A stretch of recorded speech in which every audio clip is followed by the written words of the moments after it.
네, 이렇게 코로나19 상황이 계속 심각해지면서 인공호흡기나 심폐장치 치료가 필요한 위중증 환자도 꾸준히 늘고 있습니다. 병상 대란이 현실화하자 정부가 상급 종합병원 등을 대상으로 중증 환자 전담 치료 병상을 확보하라는 행정명령을 처음으로 내렸습니다. 보도에 차유정 기자입니다.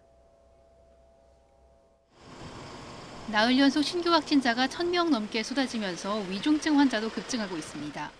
인공호흡기나 인공심폐장치 치료를 받는 환자는 하루 새 29명이 늘어 275명이 됐습니다. 기저질환을 앓는 고령층뿐 아니라 젊은 사람들도 상태가 급격히 안 좋아지는 경우도 적지 않습니다. 위중증 275명 가운데 50대 이하가 39명, 하루 새 20대 위중증 환자도 추가됐는데 이번이 7번째입니다.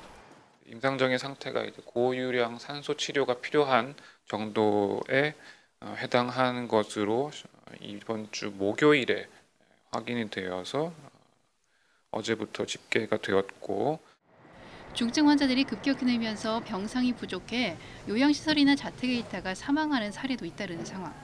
정부가 결국 코로나 사태 이후 처음으로 병상 확보 행정명령이라는 카드를 꺼내들었습니다.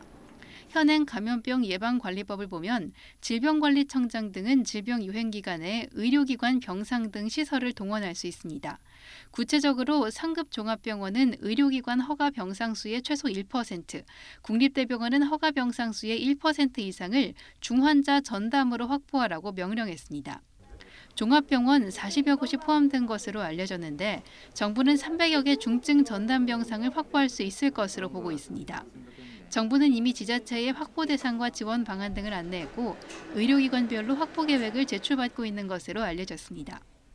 다만 전체 병상의 1%에 해당하는 위중증 병상이라 하더라도 중환자실 전체로 보면 20%가 넘는다는 의견이 있어 이미 입원한 중환자들을 위한 추가 대책 마련이 필요하다는 지적도 나옵니다. YTN 차유정입니다.